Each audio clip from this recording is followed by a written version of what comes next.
All right. Hey, everybody. Welcome to our blab. My name's Andrew McCauley, and I'm just checking out to make sure I can share this blab with everybody, but it doesn't look like I can this week. Blab's changing. This is a little bit of a later show than normal, but welcome to our blab.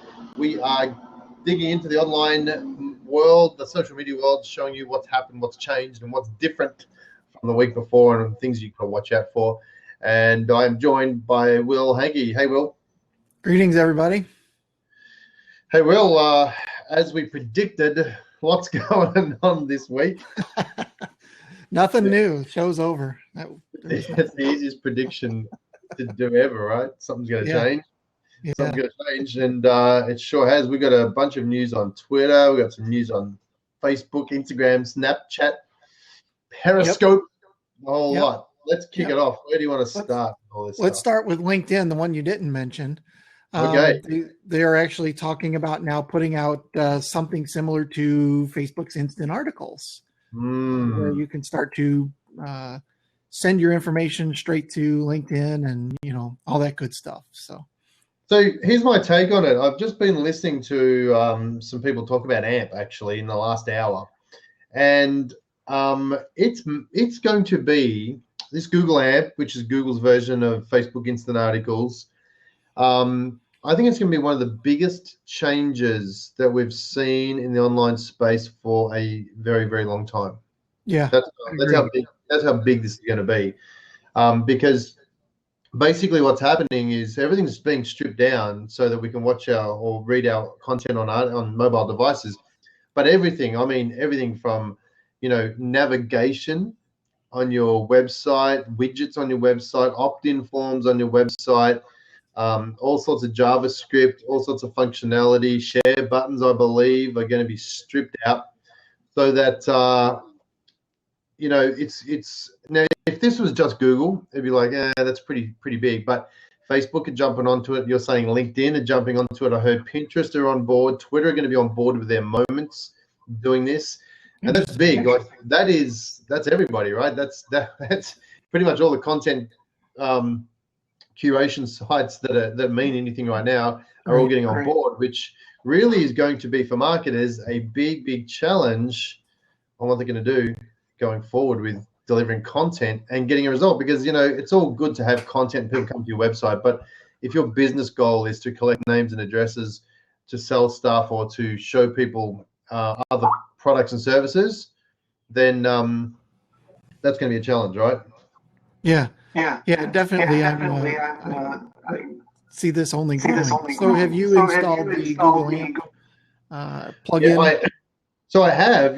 Funny. I had and I didn't know how to look for it. I'm just going to plug in some headsets so there's no echo from other people. How's that? Terrific. Okay. I have, and I didn't know how to look at it, but I discovered how to do it today. And I found out that all my text is white on a white background. So I've got some images in the middle of these pages and my text is all white. So I'm going to have to look at what I need to do to fix that up. But I just noticed that an hour ago. How did you figure out how to look at it? So that's a good question. If you haven't done, you can do this. You can check this yourself. But if you've installed the AMP plugin, which I think I installed the AMP plugin, you type in your URL for your blog post or whatever it is, and then do /AMP, and that will show you the AMP version of what you're looking at. Okay, good. And you do that on a mobile device, or can you do that anywhere? You can do that anywhere, I believe, too. So you go to any page and do AMP, and I think you'll get the same result. But obviously, I'm going to have to go and look at some settings and that sort of thing to fix it up. But what it didn't do is direct me to the AMP page automatically. So I've got to play around with that. But anyway, I think AMP is going to be big. I think Facebook Instant Articles is going to be big. I think it's all going to be big. It's going to be a challenge for marketers, and there's going to be so many more. I mean, let's face it, there's people out there with websites that are still stuck in the 2000s, right? Not even mobile friendly, let alone AMP friendly and all this other stuff. I think there's going to be a lot of work for people if you want it fixing these sort of things up. Yeah. Now I installed the AMP plugin and all was easy, done. Then I went and installed the Facebook Instant Articles plugin, And man, it's been a struggle to get those to work. I mean, you got to go through quite a bit of steps. It's nothing like AMP where did you register through Facebook first in the first place? Right. And then you got to build an app and all kinds of stuff. So, which is kind of good because it's a little bit tougher to do. So when you do get it done, you're going to be ahead of a lot of people. Yeah, exactly. Yeah. Yep. So we'll see we'll see what LinkedIn does if we have to get another plugin, most likely for them, or if they'll just piggyback off of AMP or something like that. Yeah.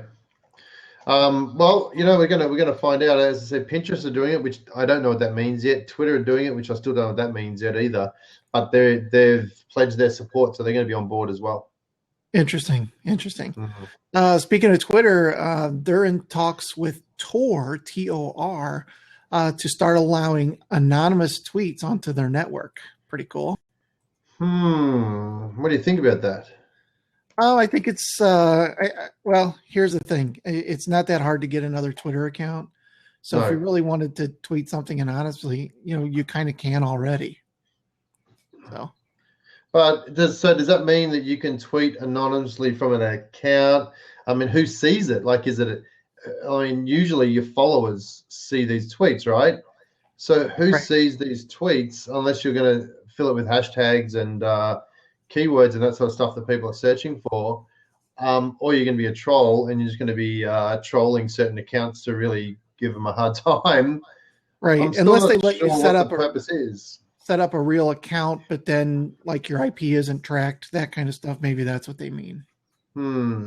Yeah, I'm still want to see what the reasons are behind that. It'd be interesting to see. Yeah, interesting. Yeah. Let's see. I think we had some other stuff. Twitter just came out and added a Connect tab to their app. This is brand new information within the last couple of days, if not even sooner than that. But on their mobile device, I think as you're scrolling now, there's a little button there where you can connect to people without going to their profile and then clicking follow, that kind of stuff. Yeah, I saw that come out just the other day, and I was looking for that. I'm looking for it right now as we speak. And I couldn't see that pop up anywhere. So I'm not sure where that is, if it's rolled out to everybody yet or not. Yeah, I don't have it either. I don't see anything with that on, in my regular Twitter feed. So they must be rolling it out to everybody. Yeah, maybe. Yeah. But I hadn't seen that anyway. I'm just looking for it again to see if I can see it. No. I wish I saw it, then I could do the whole Android. Haha, you don't have it yet. But you can't, can you? Haha. No. I could lie, but I won't. Yes. So we'll see what that does. See if that boosts things up. But you know what? They do need a boost because Twitter just announced something about their profits, right? Yep. Their stock dropped lower than ever in the last week, lower than it's ever been since they went public in, I think, 2013. So, we talked about, 6-7 months ago when we started doing the show about Jack Dorsey taking over and making a bunch of changes and all this stuff. And here we are, however long later, and it's not looking great. No, which is not good. I don't think it'll die, but something's going to have to happen, isn't it? They're going to have to reinvent themselves somehow. Yeah, I've actually kind of come back to Twitter and started tweeting a little bit on there more than usual. I always do it with my business, but I use like Buffer, that kind of stuff, so it's kind of automated already. But I am now using Twitter personally a little bit more than I had been. So I think it's a phase. I'll probably get over it and ignore it for another year or two after a while. I'm on the native one every day. I'm looking at it. It's one of the first things I look at now is trending topics, because it usually tells me what's happening in the world pretty quickly. I've got accounts set up in Australia, so I see the Australian trending topics. I see what's happening in the US as well. So it's my little news service that I get into. It takes me 2 minutes to see what's going on. I'm up to date with the world of news, and then I can move on.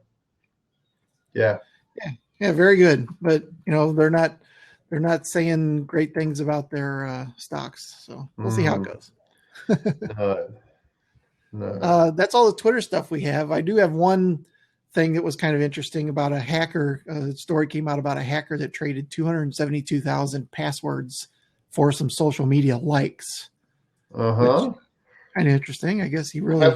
How many likes did he want? I don't know, but he obviously didn't know what what he had there in value as far as people's passwords. So let me get this right. He hacks things, he steals their names and details, and then he tells them he wants them to like his page, but he's not going to tell anyone who I am. But if you like my page, I'll be happy. Yeah.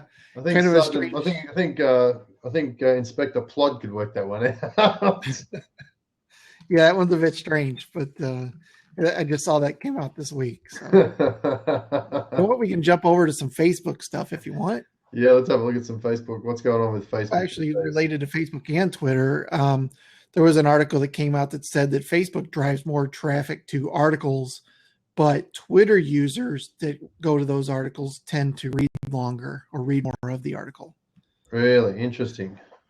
Yeah, I kind of believe that. I mean, the traffic difference. I'm sure that's easily justifiable. But on Twitter, I think the users are a little bit more engaged versus people on Facebook that are just kind of cruising through their stream. Yeah, right. Well, I think on top of that, just another piece of news about Facebook and talking about reading and not reading stuff. Facebook also have been playing with the idea about disappearing messages for Messenger.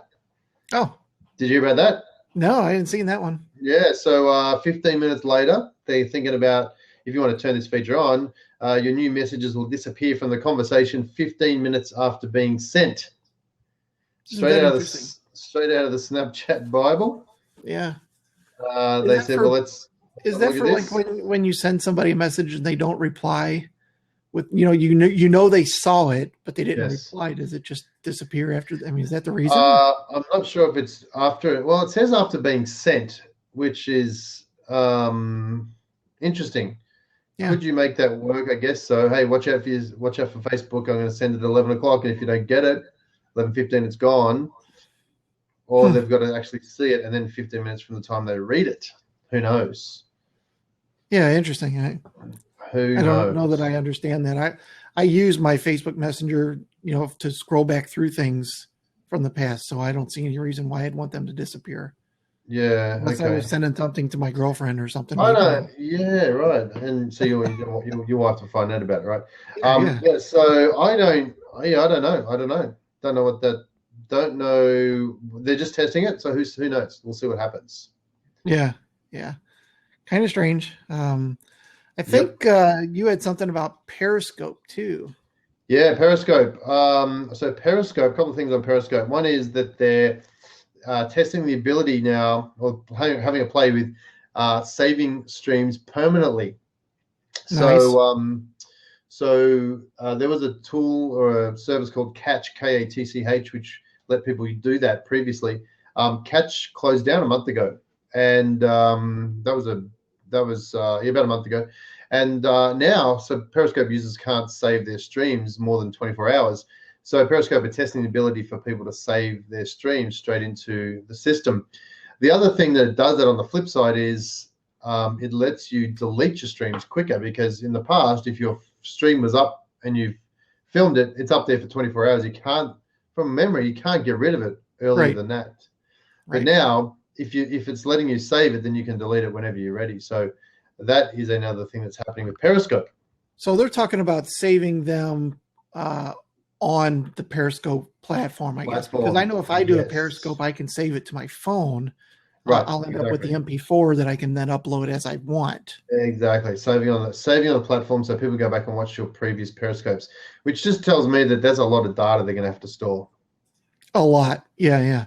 And this is, Facebook's doing that with Facebook Live. You can go back and watch those at any time. It does not a 24-hour limit on those. Well, so they've got the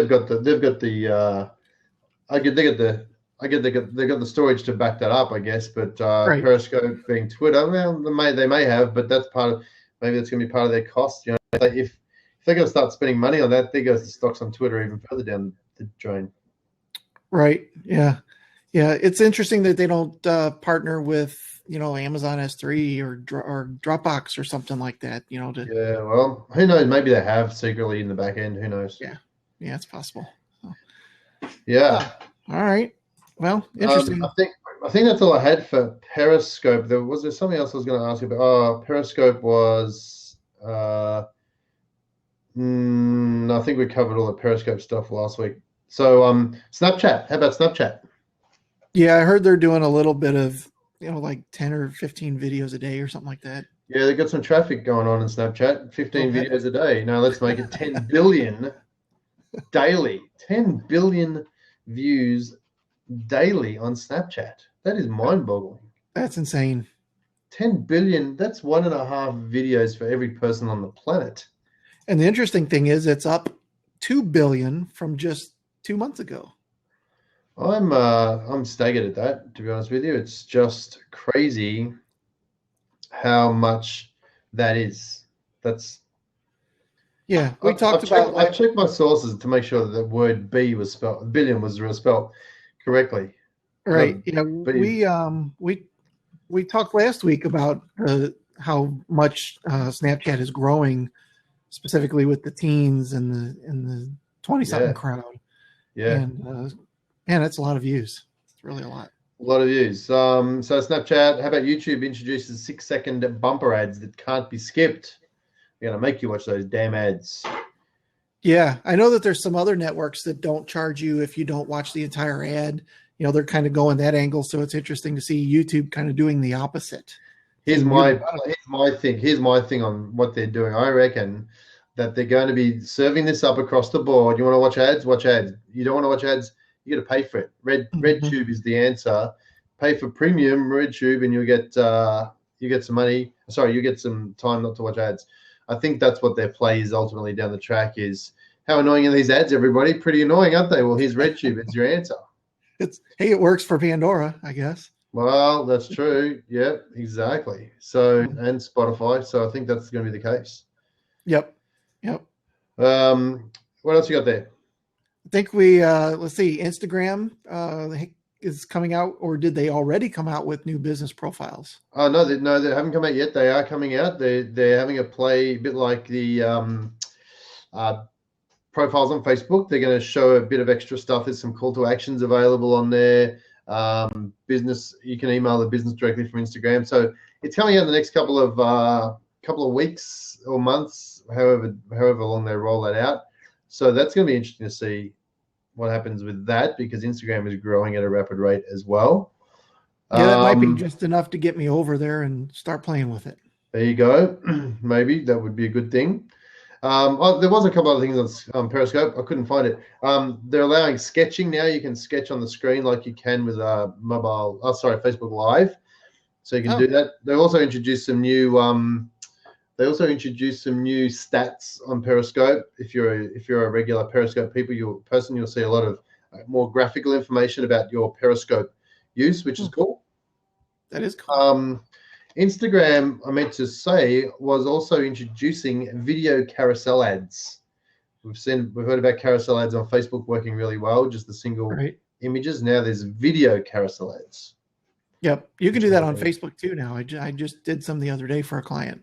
Yeah, that's well, obviously Instagram and Facebook are the same company, so yeah, you can do that together. So there you go. Yeah, very good. What else you got? Anything else there?